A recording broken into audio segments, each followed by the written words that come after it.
much more, and especially these days, the impact of the recent unpleasantness on the pro-life movement and our future. Welcome, Steve. It's good to have you back. It's good to be with you, Dr. Manion. We have a lot to talk about this week. An incredible amount of news concerning ourselves and our families and our faith. And my goodness, the future of the Republic, the future of the world is all on the line, it seems. Well, a lot's been going down, as they say, downtown. And a lot of it's been going on downtown as well. And when I speak of downtown, behind me, 80 miles away, is the nation's capital. Where do you think things stand today as Monday of the new week begins, and we're about 12 days away from January 20th, and things are still, shall we say, in flux? Well, I can only think of the words of Thomas Paine. These are times that try men's souls. I think it's been a long time in the United States of America since we have seen the kind of events that have been taking place, both internationally with the threat from China and the pandemic that arose in China. We can talk about that in more detail later. The voter fraud of the last election and the massive election heist that is going to wind up with the inauguration of President-elect Biden in a week and a half from now. We have the massive demonstration, 500,000 people gathered in front of the White House, a very typically peaceful MAGA rally, which has now been discussed, I think, in ways that don't bear any resemblance to the reality of what happened on the ground around the Capitol building. We can talk about that. But I would say that just at the outset that we have now in the Senate and the House of Representatives, we have a bill being prepared by the Democrats, which would define all MAGA rallies as domestic terrorist activity and require the FBI and the Department of Justice to prevent such rallies, to prevent such domestic terrorism. And this is not a fringe effort. This is being led by the number 2 guy in the Senate, Senator Dick Durbin of Illinois, and by leaders in the House of Representatives. And I just have to say, Chris, that I can't believe that such a thing would even be proposed in the United States of America. My goodness, this is a Communist Party tactic. Does the Democrat Party really want to ban political rallies by your opponents in the name of promoting, I don't know, unity and civility? Well, if you have only one party in charge, as you do in China, you certainly have unity, but you don't have much freedom left at the end of the day. So these are all very disturbing things that are happening in America and around the world. Fortunately, we have our faith to rely upon. We know that God wins in the end. We have to be people of prayer, people of faith, and turn to God in these times. These times that try men's souls, our souls are created by God, our souls are redeemed by God, and will be healed by God at the end of the day when we're with him in heaven. So we have that bright hope to look forward to.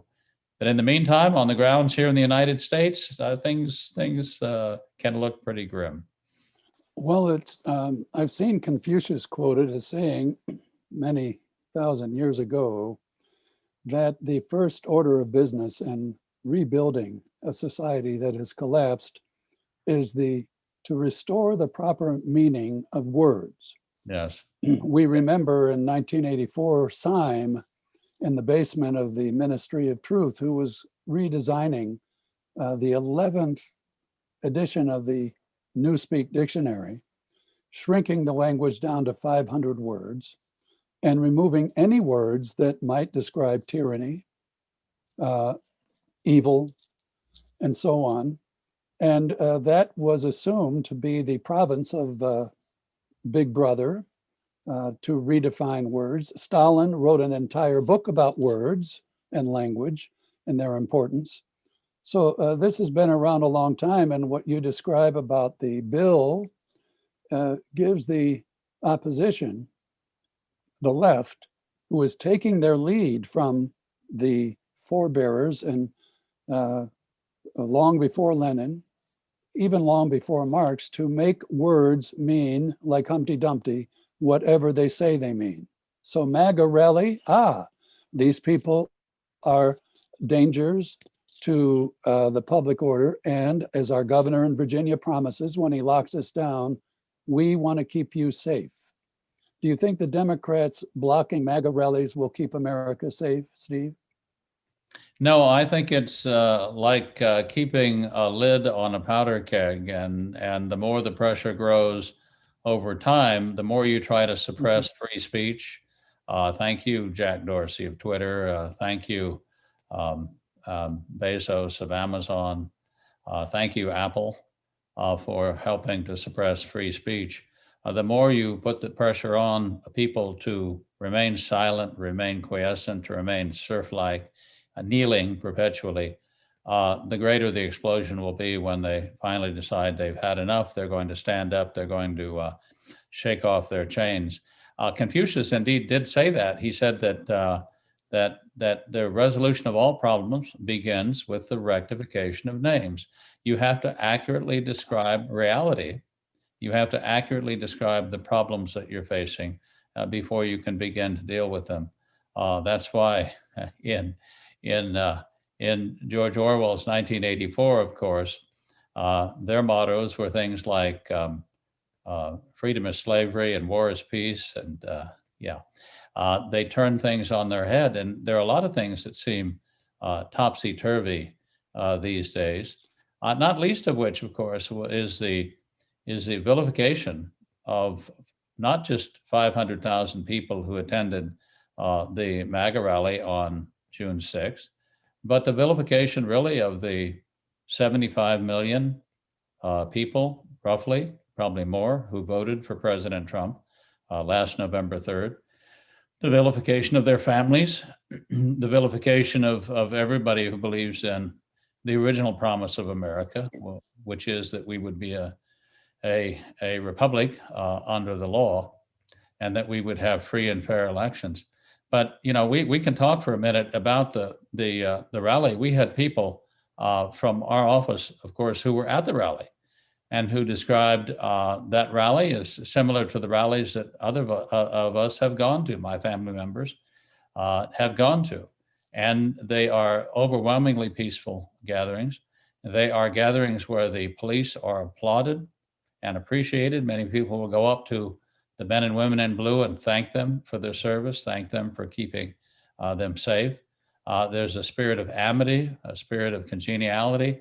If anything, it's kind of like a giant family reunion. There's no sense of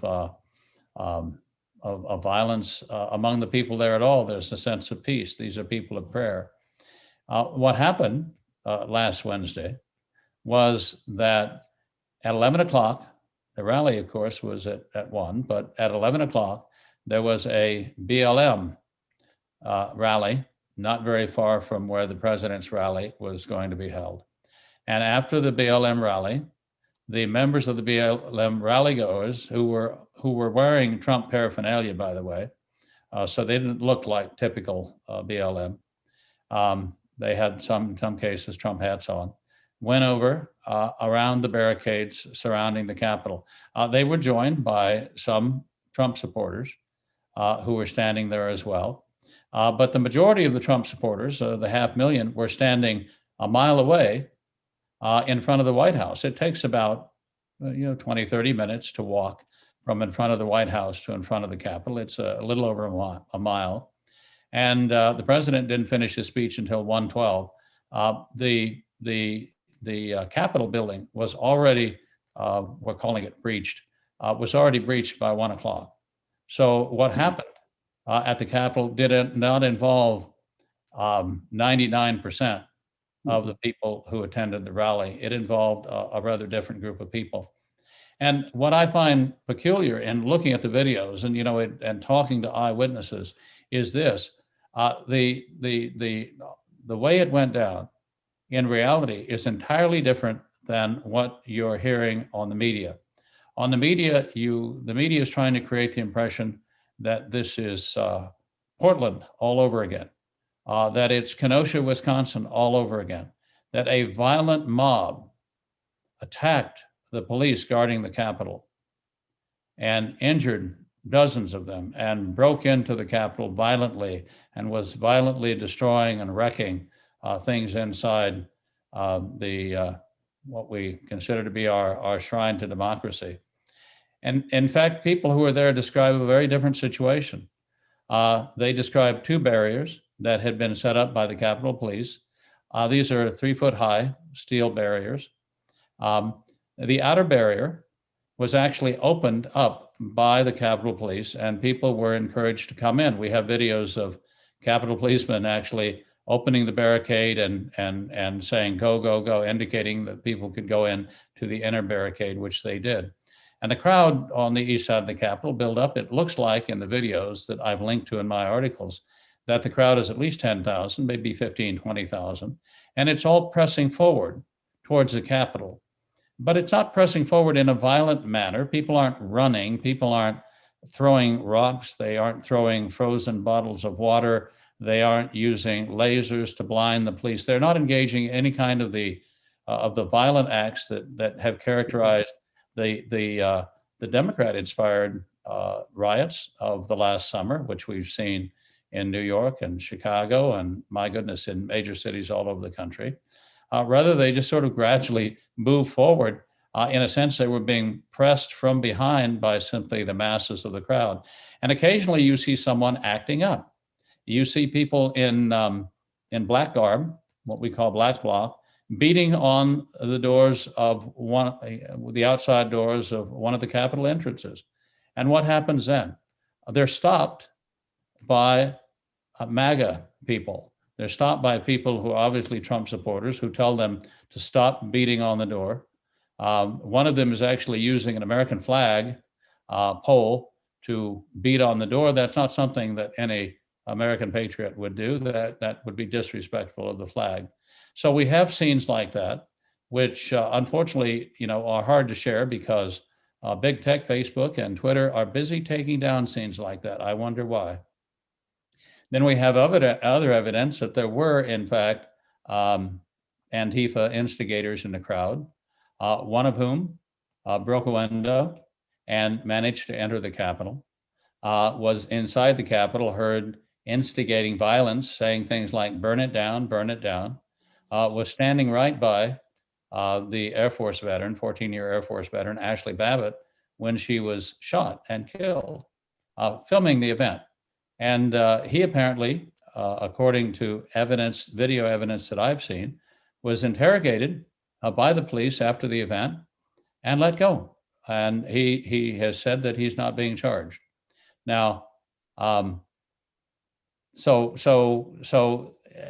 the end of the day, the Capitol Police decided to open the doors to the Capitol. They were not broken down or beaten in and burned down.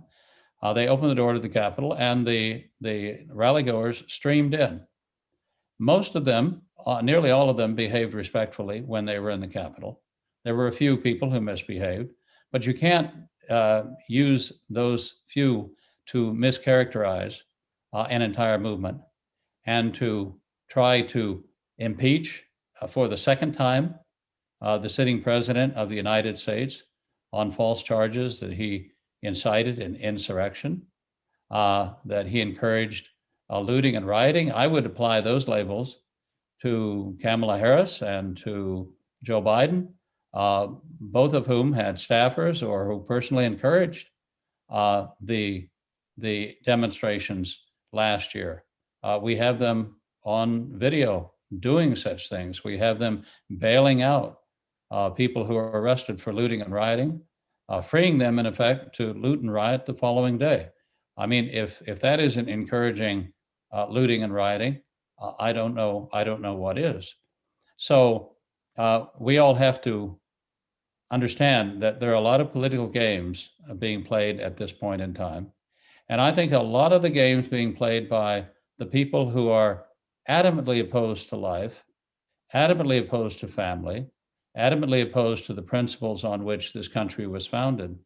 A lot of these political games are being played not from necessarily from a position of strength, not solely because they think now we're in power, we're going to consolidate our power, destroy the opposition, prevent them from organizing rallies, and demolish the opposition forever so we can stay in power. A part of it's that, but part of it is it's a demonstration of weakness, Chris. It's a demonstration that they're afraid of the fact that tens of millions of Americans are now woke. They're now aware of the fact that their freedom, the principles on which this country was founded, are now at risk of being lost, I think, forever. And there's a very powerful movement, the MAGA movement, that is not going away, that is going to be around, not just this year, but next year in the 2022 elections, in the 2024 elections, and so forth. And I think that frightens them. This is the greatest political movement that America has seen in decades, and it's not going away. It's overwhelmingly a pro-life movement, a pro-life and pro-family movement, a movement of people of faith who believe in the promise of America, who worship God, and who believe in the sanctity of life. And we're not going to allow our country to be stolen by a tiny oligarchy of high-tech billionaires and media moguls and socialist operatives who've taken control of the once great Democrat Party. Well, I remember Anatoly Kuznetsov.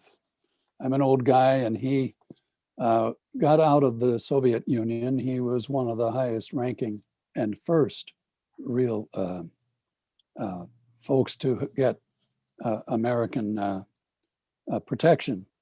He told the New York Times in 1969 that the party is afraid of us, the people.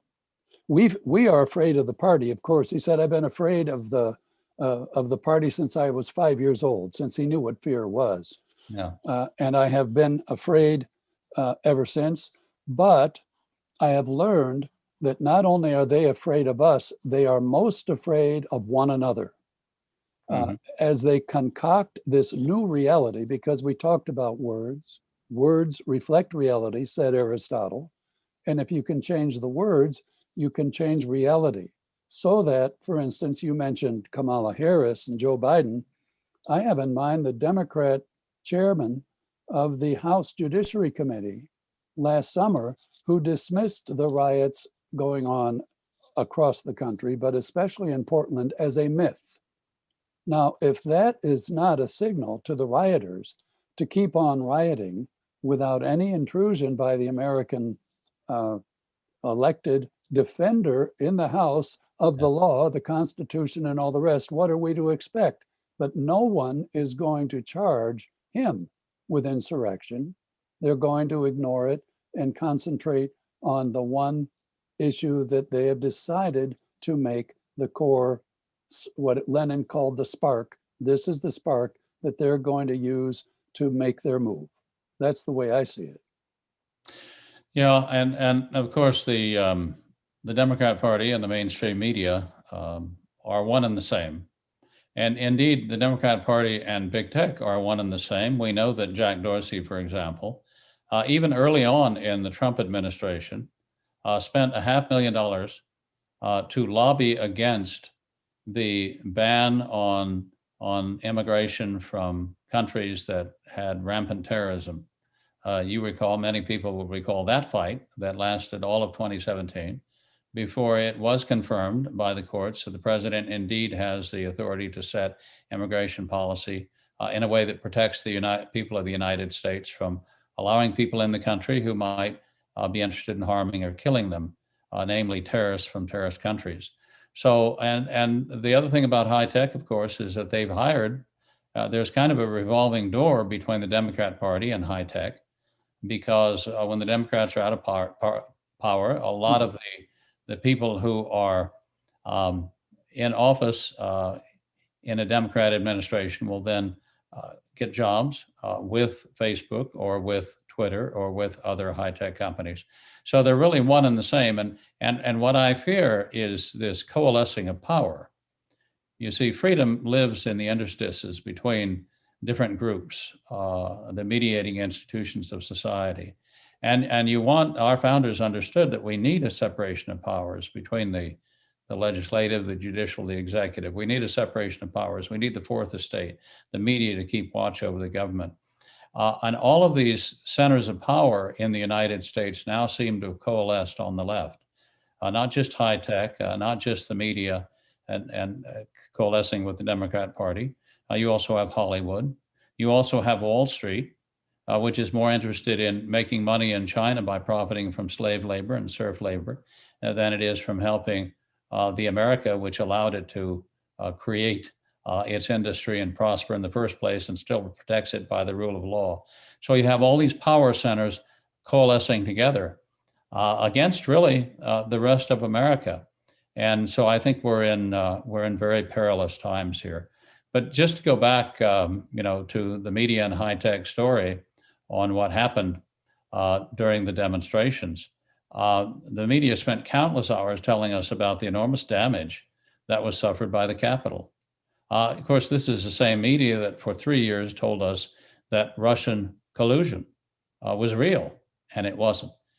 This is the same media that tells us that that an unborn child is simply, a blob of tissue. It's not really a human being. It is. They're lying. So, I myself have talked to eyewitnesses. I myself have spent hours online, looking in vain for pictures of destruction in the Capitol. I've looked for toppled statues, broken statues. I haven't seen any. I've looked for burned out offices. I haven't seen any. Graffiti covered walls. I haven't seen any. There were a couple of windows broken, reportedly by left-wing agitators. But when the people, the demonstrators, arrived in the Capitol Rotunda, what they did was they took pictures with the statues. These are their heroes. These are my heroes. They're your heroes. They're the heroes of the American Revolution. They're heroes who helped the United States prosper and survive throughout the last, over 2 centuries. The idea that they caused enormous damage is simply ridiculous. And I'm very offended, not just for myself, but for all of the people in this country who still love their country, to have us all characterized in this way, and to have the president who really stood up for America and who put America first instead of putting it last, who was determined to recover American greatness rather than simply put us on a glide path to achieve, down to second-rate status under Chinese Communist Party control. And so I do fear for the future of my country. So we have a lot of work to do. How do we deal with high tech? Well, we have to find alternative platforms. I set up a Parler account some months ago. I have now moved a lot of my online efforts to Parler, which, as we speak, has been taken down by big tech, by Amazon, which told Parler that unless it began to censor the voices of conservatives in the same way that Twitter and Facebook and Instagram were censoring the voices of conservatives, that it would take Parler off its servers. Parler said no. They're currently down. They'll be back up again, I think, tomorrow. But we need to have alternative ways of communicating. We need to form our own high-tech companies, our own high-tech platforms. Some deep pocket conservative billionaires need to step up to the plate now and give us ways to communicate, because obviously big tech as it currently exists is nothing more than a mouthpiece of the Democrat Party, and in many respects, a mouthpiece for the Chinese Communist Party. Last week, Apple, I believe, took off tens of thousands of apps because of complaints from the Chinese Communist Party. So big tech is very responsive to complaints and criticism from the Chinese Communist Party, while it's busy censoring Americans. That's not a platform really that I want to be on. And I'm moving everything as quickly as we can at Population Research Institute off of these platforms that are controlled by big tech moguls who do not value our freedom of speech, who do not, I guess they've never read the Constitution. They don't understand the clear English language meaning of the First Amendment. So I'm done with them. We need to shake the dust from our feet and move to greener pastures when it comes to communicating online. Well, let me, a couple of things. Howard Baker back in the 80s was the wonderful Senate Majority Leader, and he had a saying that I have never forgotten. That door swings both ways. When you accuse me of something, then let's go take a look at your own record. Well, back in 1983, I think it was September, possibly October, in the Senate, where I worked as a staffer, we were in the cloakroom in and out all day long on Senate business. And we were supposed to stay in late that night till 8 or 9 o'clock, which was common for the Senate. We started late and ended late, the Senate. Well, we went out early, as they say, went back to my office, and a bomb went off right outside the Republican cloakroom and shattered the glass window, which was painted over, but which constituted the outside wall to the facing the hallway of the Republican Senate cloakroom. The shards were, the marks are still on the interior wall from that bomb having blown across in a uniform manner that of shrapnel that would have killed 2 dozen people had we still been there. What happened?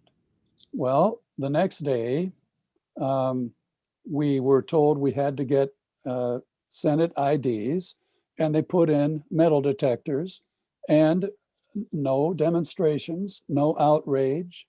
The Democrats didn't have a heart attack because the woman who put the bomb there was a left-wing radical.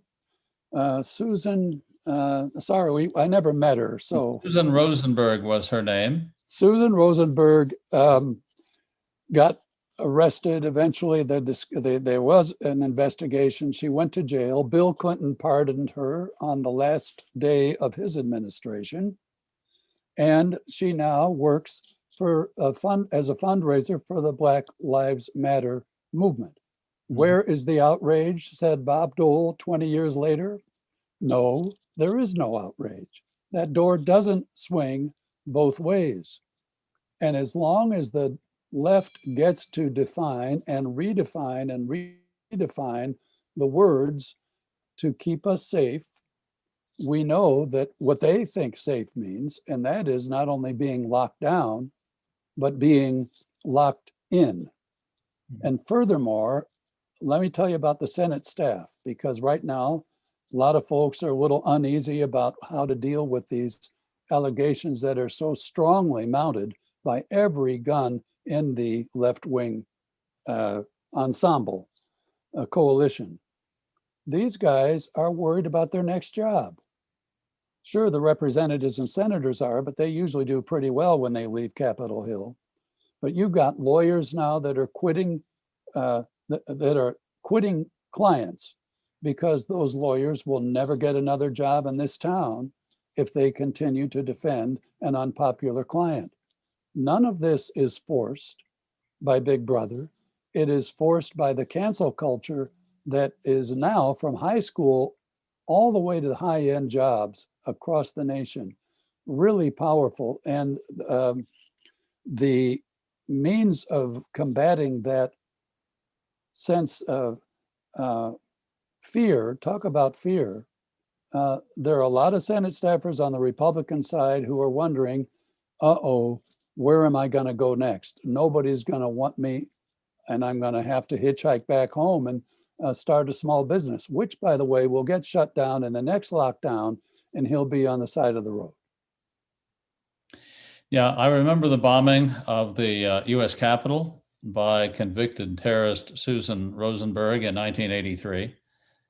She was arrested and was in prison for a few years, but as you say, was pardoned by Bill Clinton on the advice of the chairman of the House Judiciary Committee, who was a gentleman by the name of Jerry Nadler.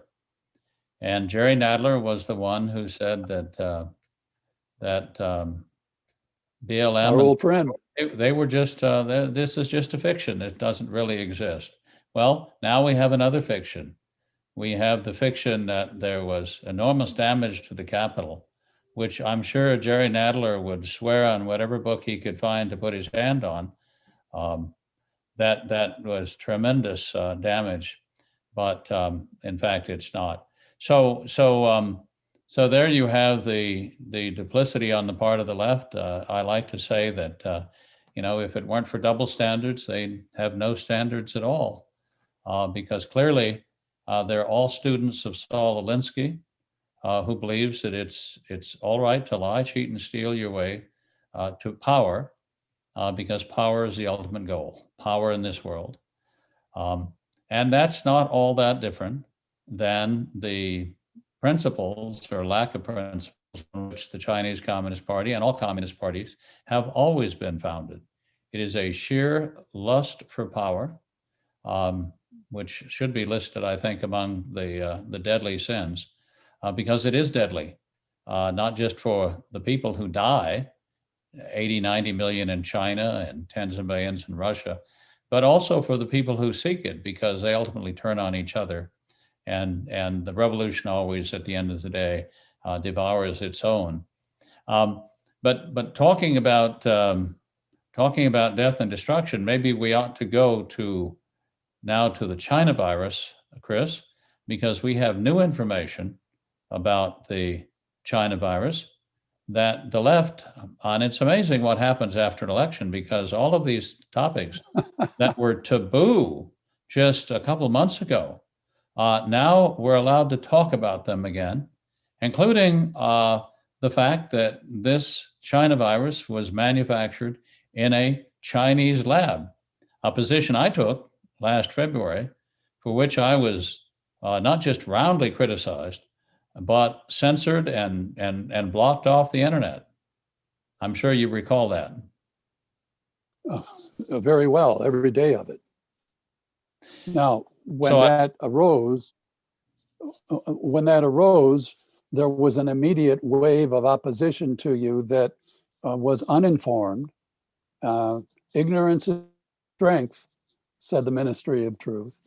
It was uninformed, but as I recall, you actually talked to people from Wuhan, people who had fled China in one case, to tell the truth, and whose families are in danger. At the time, they were threatened and so on. Whatever became of those early informers who turn out, like you, to have been correct? Well, one of them was Dr. Yan Li Meng, who is in the United States, has been in the United States since fleeing from China back in April. She's one of the leading virology researchers from China. She knows a lot about the goings on in the Wuhan lab. And she confirmed what I had been saying at that point for several months. China virus did not come from a bat, that somehow China virus did not come from a bat that somehow flew 800 miles from a bat cave and landed in someone's soup in the Wuhan seafood market. And the virus began in that way. It began in the lab, China's only P4 lab, its only high security lab, located in the city of Wuhan, the Wuhan Institute of Virology, where they are doing dangerous research in that they were taking natural pathogens, natural coronaviruses, and enhancing them to make them more lethal, more deadly, and more infectious, so they spread more quickly. This China virus was obviously something that had been created in a lab. Now, if you're talking about this sort of cutting edge technology in China, and I don't care whether it's in the realm of biology or in the realm of artificial intelligence or robotics, everything in China is looked at as a potential weapon. There is what's called civil military fusion. Let the civilian sector support the military, Deng Xiaoping said 40 years ago, and it has supported the military ever since. This was part of China's bioweapons program. The China virus was developed as a bioweapon. It was deliberately released, in my view, on the Chinese people, and it was deliberately spread, again, by the Chinese Communist Party throughout the world. Now, when I first began to suggest this in February, I was instantly condemned by a number of leading American virologists. I expected criticism from China, of course. I was blaming them for creating a bioweapon and releasing it upon the world. They still deny that. They will deny it to their deaths, but it's nonetheless the truth. But I was a little surprised at the anger and vehemence coming from the American virology establishment. Oh, people would tell you quietly, well, it could have been developed in the lab, but they were afraid to say it publicly. Mhm. And they were afraid for a couple of reasons. One reason is that many of them had been, until recent years, doing the same kind of research. They had been doing gain of function research, taking viruses and trying to make them more lethal and more infectious. Why? Because they wanted to find out how to combat the next virus that would cause a pandemic. They didn't imagine that someone might actually create a virus and deliberately cause a pandemic, which China did. So they were doing the same kind of research. They were friends with the researchers in China, and their sense of collegiality, their sense of shared scientific adventure caused them, I think, to support their colleagues, so-called, in China, whom they thought of as innocent researchers doing the same kind of research that they were doing. They had no idea, being naive Americans, innocent Americans, Mhm. that this was part of a bioweapons program. So that was part of it. But the other part of it was this: we were funding that lab. Dr. Anthony Fauci, now famous, the famous Dr. Anthony Fauci, who inflicted the lockdowns on us months ago, which have caused more deaths, I think, than the China virus. He was the one, as a head of the National Institute of Allergy and Infectious Disease, who was sending NIH money, taxpayer money, to an environmental group, which in turn was funding the Wuhan Institute of Virology. So a lot of money was flowing from US government coffers to the Wuhan Institute of Virology. How eager do you think the people who were involved in that process were to cover up the laboratory origins of the virus? If it came out, as it's now coming out, that it came from the lab that they were helping to fund, they would be complicit. Their reputations would be tarnished. They had helped indirectly, of course, to create a pandemic. So naturally, they went into paroxysms of denial that the Wuhan Institute of Virology had anything to do with it. But my favorite example of that, and the example that I'm going to mention in a New York Post article that I'm writing this week, is that the denunciation of me and Mike Pompeo and a couple of other brave people who were saying this came from the Wuhan Institute of Virology, the denunciation that appeared in the pages of The Lancet, one of the leading medical journals in the world, was actually written by the head of the group that was sending funds to the Wuhan Institute of Virology. Of course, that wasn't disclosed in the article published by The Lancet, which simply roundly criticized anybody who suggested that this wasn't a virus of natural origin, criticized anybody who said this virus did not jump from a bat to a human.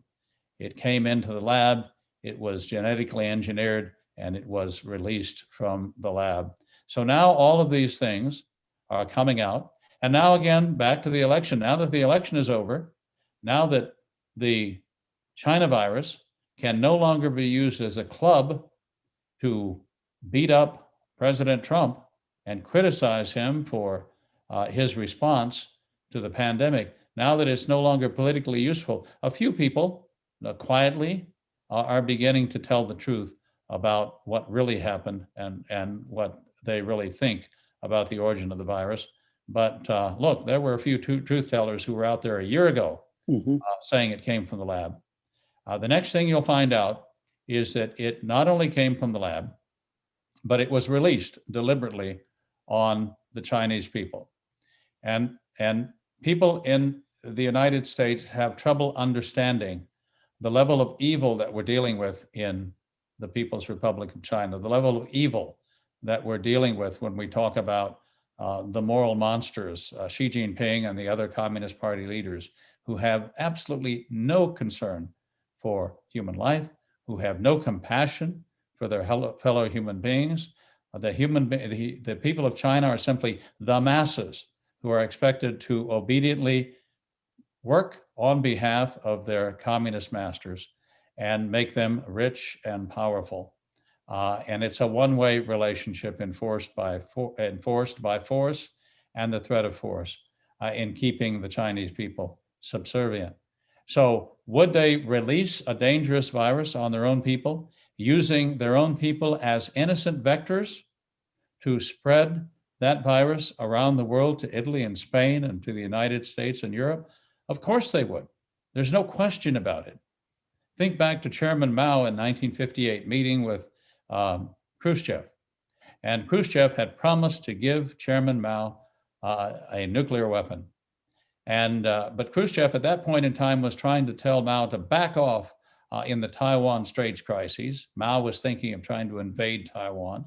The 7th Fleet of the United States Navy was standing in the way. And Khrushchev said, you'd better not be too aggressive toward the United States because you don't have nuclear weapons yet, and America does. And Mao looked at him and said, what does it matter if America uses nuclear weapons to kill 300 million Chinese?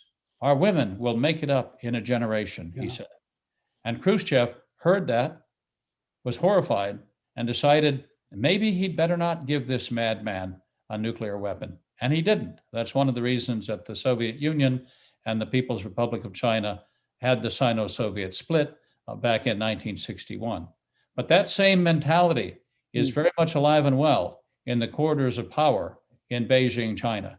Because what does it matter if they lose a few 100,000 Chinese or a couple million Chinese to a dangerous virus by releasing it on their own population? If they manage to dislocate the entire economy of the world, if they manage to kill millions of people overseas in Europe, Asia, Africa, and the United States, and if they manage to get their number one enemy, Donald Trump, defeated in the election. Well, it sounds to me like on the virus, early on, the left, who knows what they knew, but they knew that they had to ruin your reputation right away because of what you have now divulged about their own routine, about their own reputations. If they'd been able to destroy you and the sources that you were talking to and the truths that you were discovering, it would never be known that, oh, by the way, they paid for it and they were complicit in it. And they hid that rather than going full scope. But this is a microcosm, and what I'm seeing here in Washington. The left wants to ruin the reputation right now of any and all Trump supporters. And that includes pro-lifers. Mm-hmm. And they're putting pro-lifers on the block to choose whether or not you are a Trumpster or you're a true pro-lifer who is willing to quit the Trump cult. I mean, this is going around right now. There are a lot, but all of this covers up their own crimes. The election heist. What have we heard about the heist since Christmas, since New Year's? Nothing. What about investigations? What about the Dominion machines? Nothing. What about all the wrong numbers? The spy operation run by the Obama administration and the deep state. None of those people is going to be charged, tried, convicted, jailed, and they're running around town patting themselves on the back. And John Brennan is daring Trump supporters to either convert and undergo re-education or to be banished from polite society, which I assume Brennan considers, and Brennan being the former intelligence director of the Obama administration, pretty serious guy. He voted communist, to be sure, in 1976, but he said it was an act of rebellion. He didn't understand revolution. He does now. And whose side is he on? We are not allowed to ask. And this is what Eric Voegelin, the philosopher that I studied with 40 years ago, 50, he calls it the forbidden question. We are simply not allowed to ask that question. And that comes straight out of the communist ideology, Karl Marx. A good socialist does not ask that question. And so, of course, we don't ask him, we're never going to know the answers. Yeah, it sounds to me like what Brennan is proposing is something very similar to what happened during China's Cultural Revolution and what is indeed happening in China again today. Those people who are singled out as political opponents of the regime are required to engage in an exercise in public humiliation. Mm-hmm. They're to have dunce caps put on them. They're to wear placards describing their crimes, and they are to publicly confess before crowds of people how wrong they were to ever doubt the enlightened policies of the Democrat Party, and how wrong they were to have ever gone to a single MAGA rally anywhere in the United States at any time, or to have associated in any way with this movement to make America great again. That's what the left would like to do. You see, the left has no natural moral boundaries to violate. So for them, any act is acceptable. We have boundaries. Our behavior is set by the rules laid down on the stone tablets carved at Mount Sinai so many centuries ago and given to Moses, the Ten Commandments.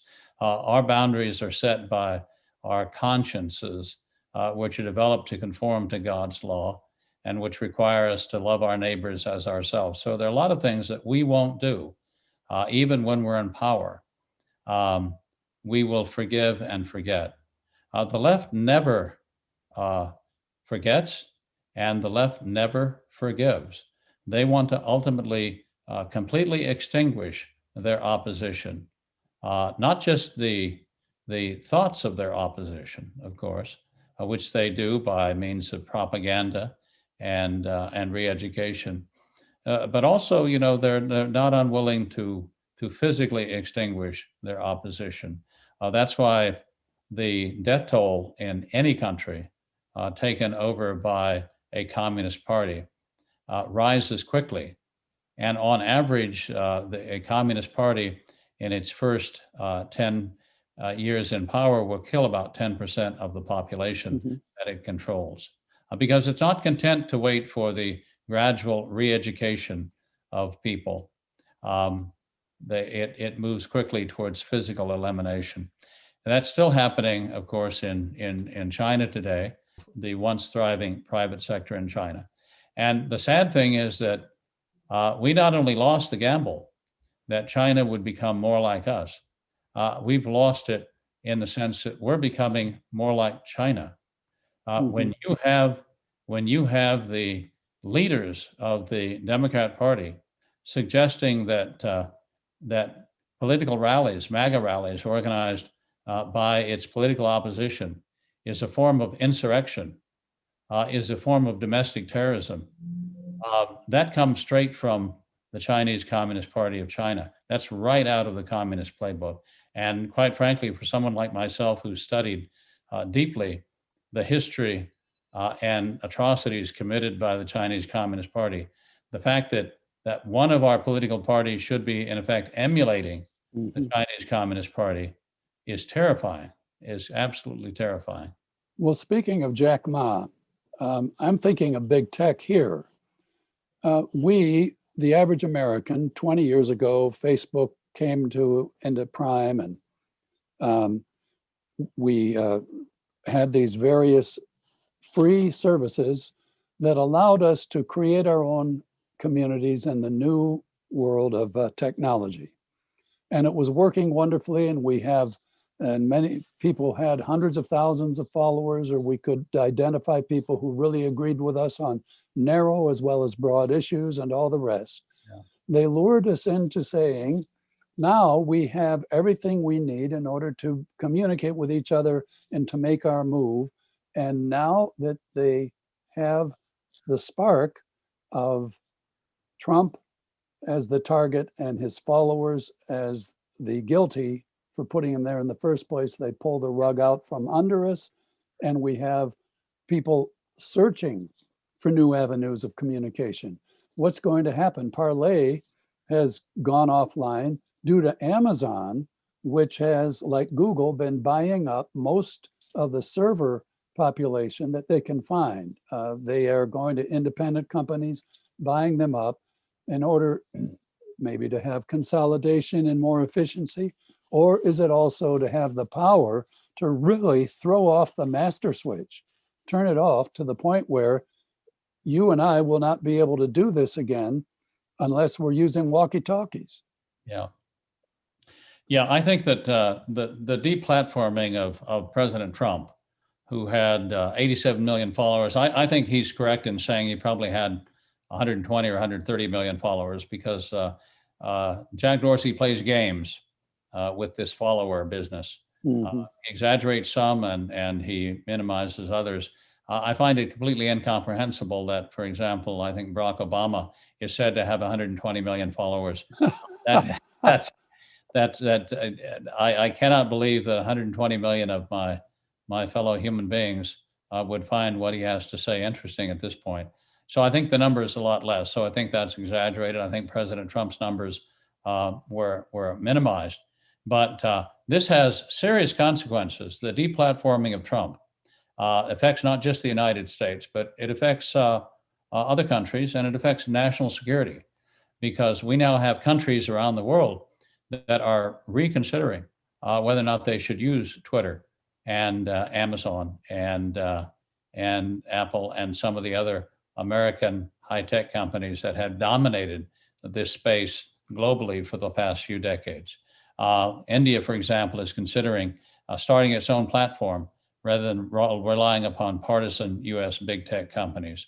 Leaders in other countries rely upon these platforms to communicate with their citizens in the same way that President Trump did. Mm-hmm. And the idea that they could be silenced instantly if they said something that Jack Dorsey didn't like, or that Jeff Bezos didn't like, they don't want to give a U.S. company that much power over their ability to communicate with their people. So, I think that the ideologically driven decisions of a few out-of-touch billionaires, following the advice of the Democratic operatives who work for them, is going to have, not just national but global implications. I think that in a very real sense, they may have killed their business model, because what they have done is they probably would have been able to get away for years with sort of cutting and deleting a few tweets here and there on the margins, but they have been so blatant in taking offline one of their major accounts that I think many people will be leaving Twitter. Many people already have. I've lost, I don't have a huge Twitter account. I just started it a few months ago to follow the China virus and the elections. But, I've 1,000 followers have disappeared, and I think they've gone off Twitter forever. I think they've deleted their accounts. And I must tell you, I'm going to be deleting my account too. Parler will come back online. There are other accounts like Gab. We're going to be moving off Amazon servers onto private servers. We're going to control our own high-tech destiny here. We're not going to be beholden to these people who have betrayed not just the MAGA movement, but have betrayed the United States of America for engaging in the kind of censorship that is in a very real sense un-American, a fundamental violation of free speech. And President Reagan once said that if fascism comes to America, it will come disguised as liberalism. And I think that's what we're seeing. The liberals have become leftist, and they are now the real fascists. And we're seeing the consequences of that right now. Well, the server issue brings to mind the way that we communicate with websites. Probably the Democrats are going to say, well, this is true. We acknowledge that these big tech firms have been manipulative as well as manipulated. So we'll start our own public discourse, Twitter, for Americans so that they can trust the system. And I'm not a big fan of that idea either. I think we move to other platforms. I think if Twitter is going to editorialize, delete, and censor in this way, that they can editorialize, delete, and censor to a much smaller group of people than they have now on their platform. I think people are leaving in droves. The other thing I think that they underestimate is that there's tremendous support overseas for President Trump. They see many people overseas, Japan and Europe, Great Britain, friends of mine, see the beneficial effects that the president's policies have had economically over the last few years, in increasing incomes for middle America, bringing factories back to the United States, creating good paying factory jobs, securing the southern border, stopping drug trafficking to some extent, sex trafficking, human trafficking. All of these things are on the plus side of the ledger as far as they're concerned. So he has a lot of support overseas. And I think a lot of those people will also be as offended as I am and you are about Twitter and big tech's overreach. And they will be seeking other platforms as well, domestically created, or maybe their own equivalent, local equivalent of Parler. So again, I think that Twitter has destroyed its own business model of providing a free and open platform for discussion. And I do think that the people at Twitter who work for Twitter, who passed around a petition saying, dump Trump, and got their wish, a lot of them are soon going to be standing in unemployment lines because Jack Dorsey will fire them as revenues go down. Sure. And they will be looking for other jobs, or they'll be maybe waiting for their $2,000 check from Nancy Pelosi, which apparently she's now amenable to giving out now that the election has been supposedly decided. Well, in my own case, I get an email from Twitter once a week about activity. And one of the activities, apparently, I lost about 10% of my followers. And Twitter tells you who left. Half of those people who were canceled or suspended their accounts. 50%. Yeah. So they're gone. And that's a good thing. That's a good thing. We need millions more people to follow onto other sites. Speaking of physical elimination on the part of Mao and his successors,